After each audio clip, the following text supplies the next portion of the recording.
The alarm had been screaming for 11 minutes. Not the polite warning chime that preceded most spacecraft malfunctions. This was the deep alarm. The one that vibrated through bone marrow. The one that ship designers intentionally made sound like a dying animal so that every nervous system within range would interpret it as run, run, run. Commander Theron of the Galactic Concordians watched the holographic display shimmer with 17 overlapping threat assessments. Each one, independently calculated by 7 different species' most advanced tactical networks, arrived at the same conclusion. The Quantix rift had destabilized. 17 minutes until cascade failure.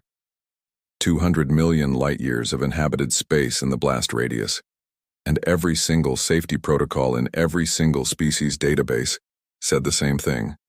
Do not approach, do not engage, do not attempt stabilization. The rift was vomiting reality fractures. Anything that entered its gravitational influence would be stretched across probability gradients that no known material could survive. The Xylosian Science Council had run 4,000 simulations. The Vreth Collective had devoted 3 entire hive minds to the problem. The ancient Ethelgard, who had observed the birth of this galaxy, had simply transmitted a single word in a language so old that translation software crashed trying to parse it. Flee. Theron's mandibles clicked together in what humans would recognize as a grimace. Evacuation status. His tactical officer, a being of crystalline lattice named Celix, pulsed with anxious light patterns. 31% of the core systems have initiated evacuation protocols. At current speed, 62% of the population will be beyond the blast radius before 17 minutes. Theron cut in. That's not an evacuation. That's a selection process for who gets to die last. No one argued. The bridge of the Concordiant star had gone quiet except for that terrible alarm. 17 species represented on this command deck. 17 different biologies. 17 different evolutionary paths, 17 different ways of processing existential terror. And all 17 had arrived at the same frozen silence. Then the comms officer spoke, a young Vreth, her pheromone emissions sharp with anxiety. Commander, there's a transmission from the human vessel Event Horizon. Theron turned, patch it through. The holographic display flickered, and a human face appeared. Theron had worked with humans before.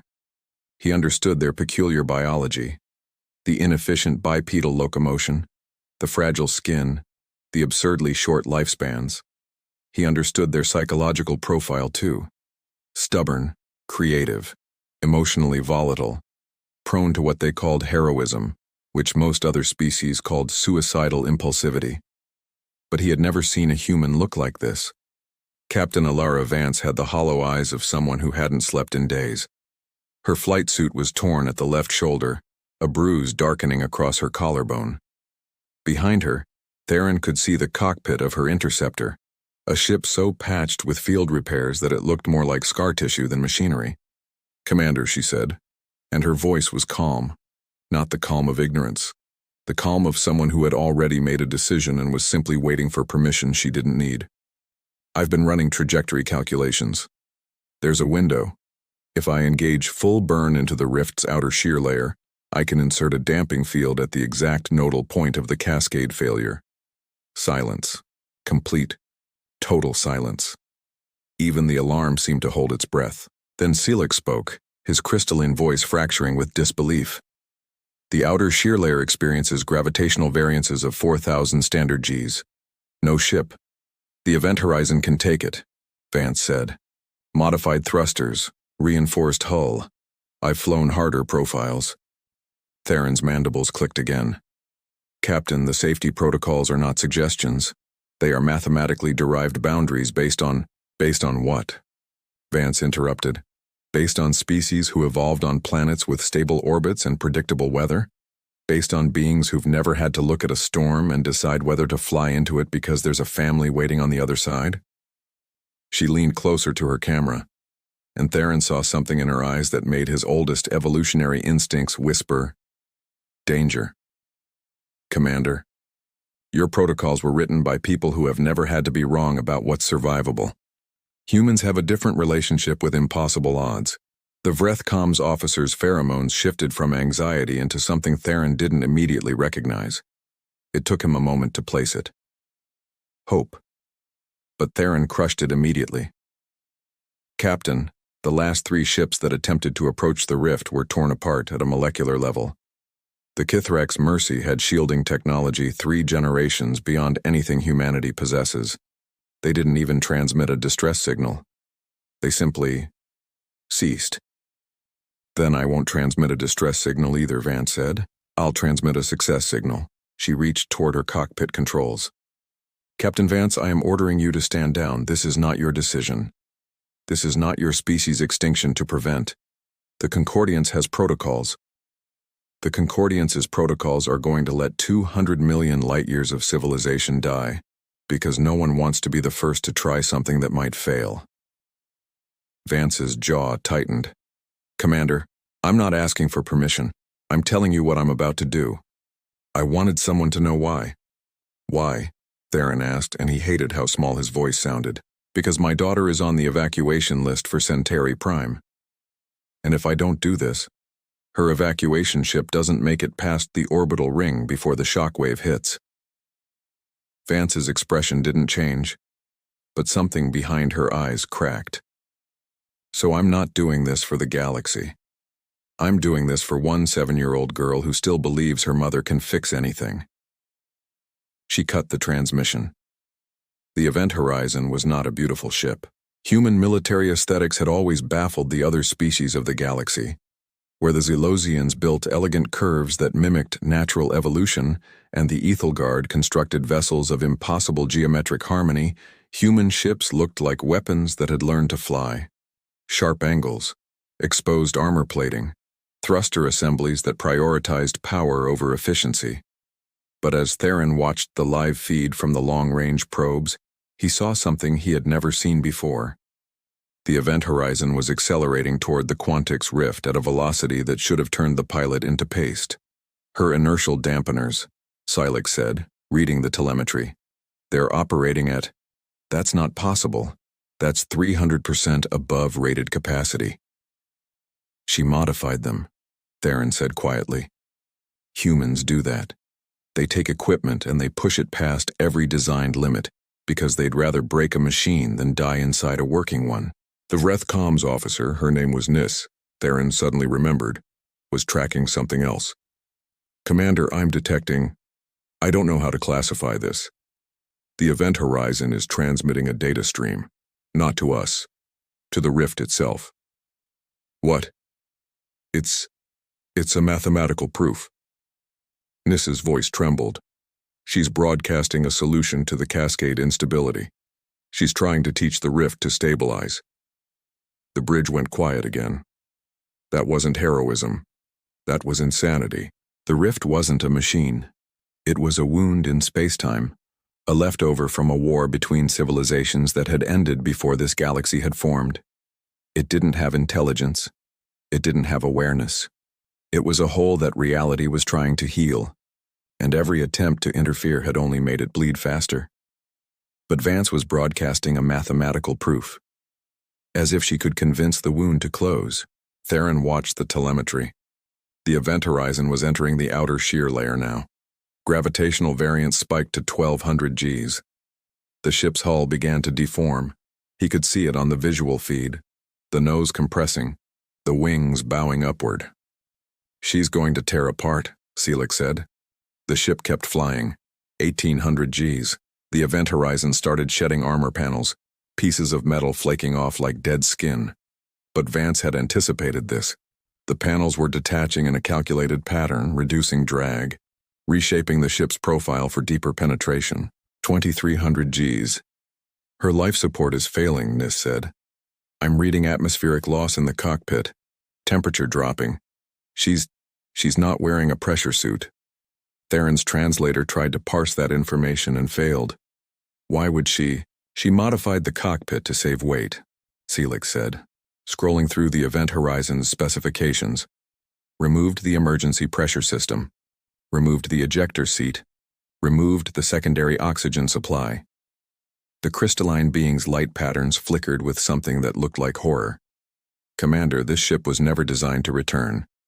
Every modification she made was to increase her chances of reaching the nodal point. Nothing else." The alarm on Theron's display changed pitch. 15 minutes until cascade failure. The event horizon was still accelerating. Deep inside the rift, Elara Vance was learning what it felt like to be unmade. The gravitational shear wasn't just pulling at her ship, it was pulling at her. Her bones felt like they were trying to escape her body. Her vision had narrowed to a tunnel, not from injury but from the sheer impossibility of processing what she was seeing through the cockpit window. The rift wasn't empty, it was full of ghosts. She saw ships from civilizations that had ended before Earth had formed its first ocean. She saw structures that shouldn't have existed, buildings that folded through dimensions her eyes couldn't properly parse, leaving afterimages burned into her retinas. She saw things moving in the distortion, creatures or machines or something in between, their shapes changing every time she tried to focus. The mathematical proof was still broadcasting. It had been Raya's idea. Her daughter, 7 years old, already showing the same impossible brain for numbers that had gotten Elara recruited into the Galactic Concordiance's experimental pilot program. Rhea had looked at the rift's instability equations, the ones that had made the Xylosian Science Council give up in despair, and she had said, "Mom, it's not a problem. It's a question, and it's asking for the wrong answer." "What do you mean?" Elara had asked, because even at 7, Rhea's mind worked in directions that adults had to run to catch up with.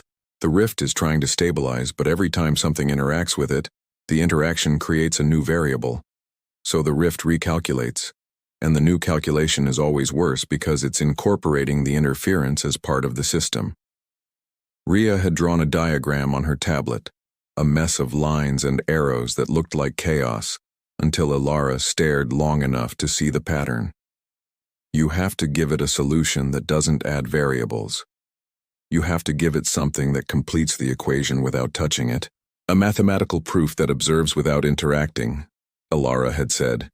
Rhea had nodded, her dark hair falling across her forehead. Like how you taught me to solve for X by moving everything else to the other side. Don't fight the equation. Just rearrange it. That had been 3 weeks ago. 3 weeks since Elara had realized that every species in the galaxy was looking at the rift as a problem to be defeated, when the only way to survive was to treat it as a conversation to be finished. Now she was inside the conversation, and the conversation was trying to kill her. The event horizon's hull was groaning like a dying animal.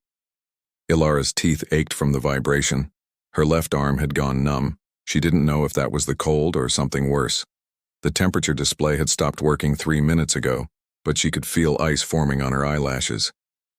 "Come on," she whispered to the rift. "Come on. Just look at the proof. I'm not trying to fight you.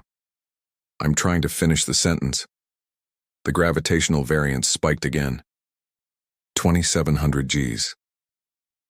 The ship's computer flashed a warning. Hull integrity at 34%. Structural failure imminent. Elara ignored it. She had been ignoring warnings her entire life. Every flight instructor who told her she was reckless. Every commanding officer who told her to follow protocol. Every alien who looked at her species and saw impulsive children playing with technology they didn't fully understand. They were right, of course. Humans were reckless. Humans did ignore protocol. Humans were impulsive. But they were also the only species in the galaxy that had evolved on a planet that was actively trying to kill them every single day. Earth didn't have stable weather patterns. Earth didn't have predictable seasons. Earth had hurricanes and earthquakes and volcanoes and ice ages and meteor impacts and 100 other ways to die.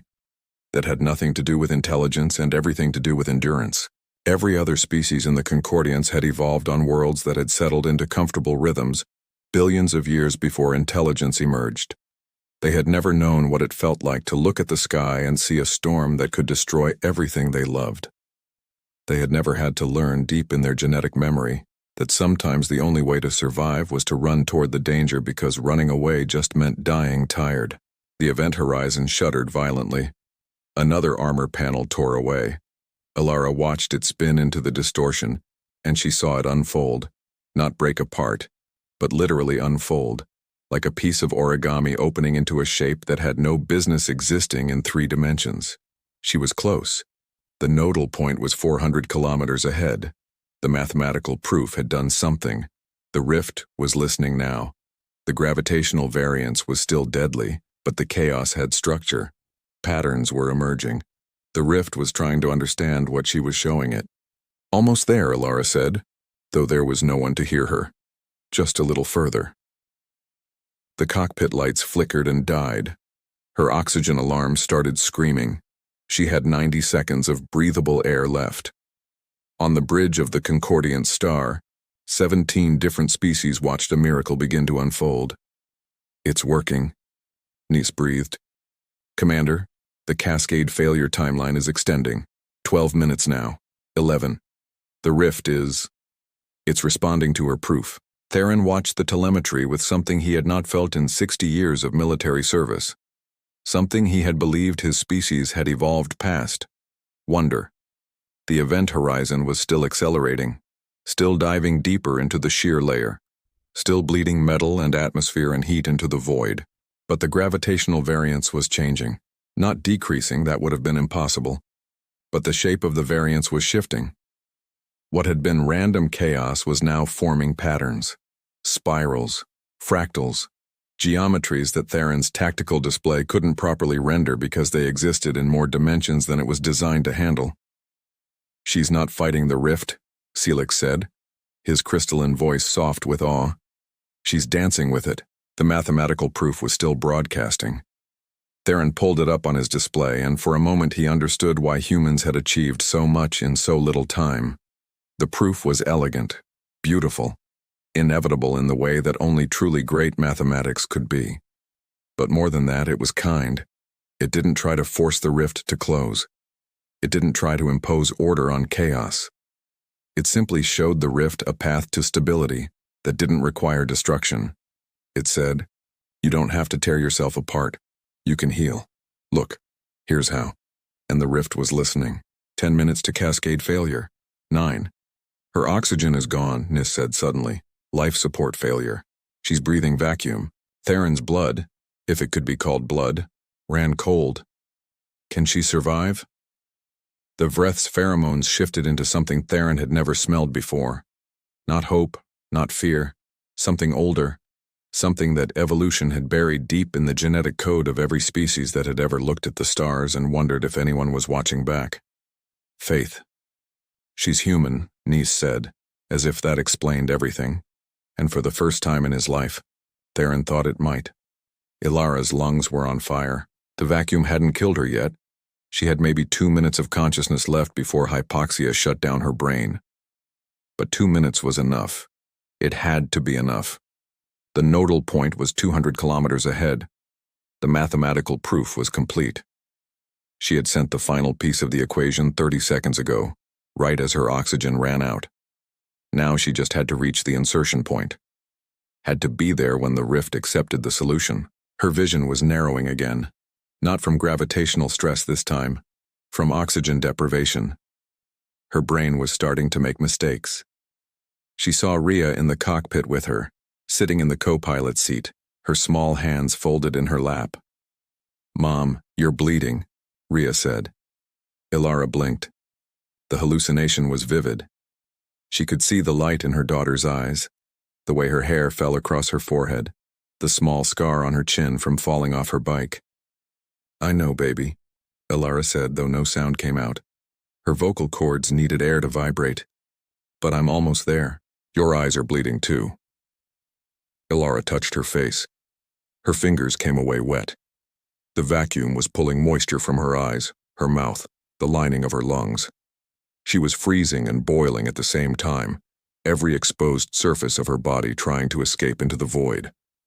100 kilometers. The rift was changing. The mathematical proof had found purchase. She could see it in the way the distortion was calming, the chaos smoothing into something that looked almost like a normal space-time curvature. The ghosts were fading. The impossible structures were folding back into dimensions she couldn't see. But the nodal point was still ahead, and her ship was falling apart. The event horizon had stopped being a ship and started being a collection of components held together by momentum and hope. The wings were gone. The tail section was gone. Elara was sitting in what remained of the cockpit, surrounded by sparks and leaking fluid and the screams of dying systems. 50 kilometers. She couldn't feel her legs anymore, couldn't feel her arms, could barely feel the control stick under her frozen fingers, but she could still see, still track the nodal point on her failing display. 20 kilometers. 10, 5, 1. The event horizon crossed the threshold, and everything went white.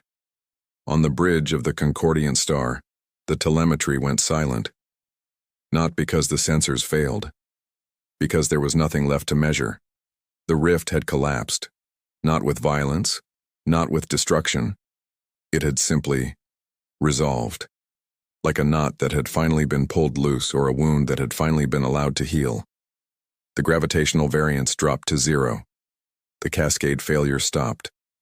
The blast radius, 200 million light-years of inhabited space, simply ceased to exist. The galaxy was safe.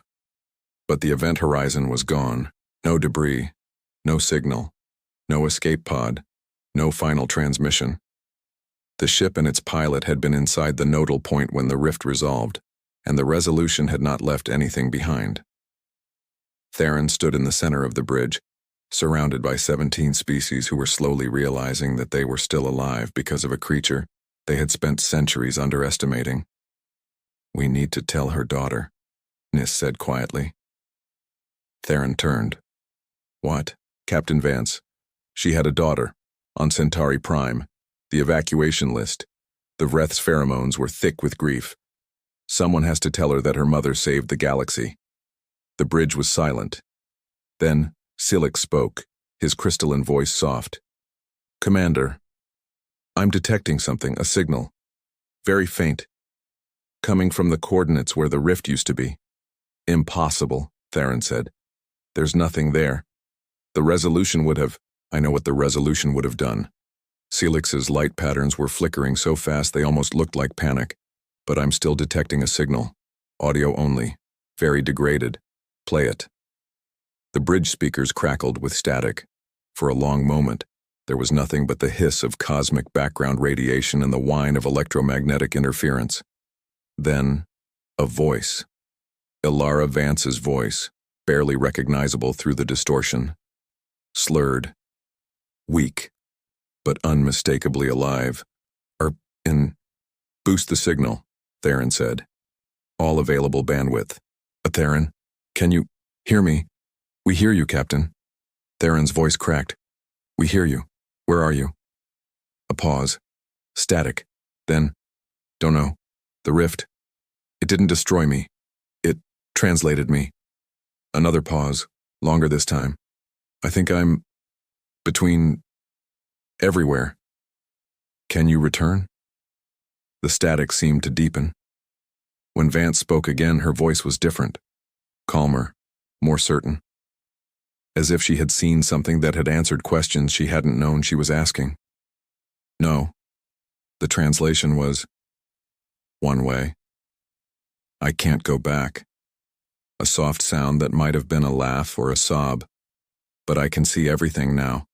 Every star, every world, every species, every child who's going to grow up because the rift is gone. Captain, tell Rhea I love her. Tell her Mom kept her promise. Tell her the galaxy is safe." The voice was fading now, the static rising. "And tell her, humans are not fragile. We're not impulsive. We're not reckless. We're the species that looked at a hole in reality and decided it was worth talking to. We're the species that would rather understand than run." The static swelled, swallowing the words. "Tell her, I'm with the stars now." The signal cut out. The bridge was silent for a very long time. 3 months later, Theron stood in a small apartment on Centauri Prime, facing a 7-year-old girl with dark hair and her mother's eyes. Rhea Vance had been told that her mother was a hero, that she had saved the galaxy, that her name would be carved into monuments on 100 worlds, spoken with reverence by species who had never met her. celebrated in songs that would outlive stars. She had listened to all of it with the same expression, polite, patient, and utterly hollow. Then she had asked to speak to the commander alone. "I don't want monuments," Rhea said now, her voice steady in a way that broke Theron's heart. "I want my mom." Theron knelt, bringing himself to her eye level. "I know." "Do you?" The girl's eyes flashed. "Do you know what it's like to wake up and remember that the person who loved you most in the universe is never coming back? Do you know what it's like to look at the stars and know that your mom is in them somewhere? But you can't see her. You can't talk to her. You can't—" Her voice broke. Theron did something his species had not done in 10,000 years of civilization. He reached out and took a child's hand. "No," he said quietly. "I don't know. I lost my mother when I was young, but I lost her to age, to the slow fading that my species accepts as natural. I did not lose her to heroism. I did not lose her to the kind of courage that makes the universe hold its breath." He squeezed her hand gently.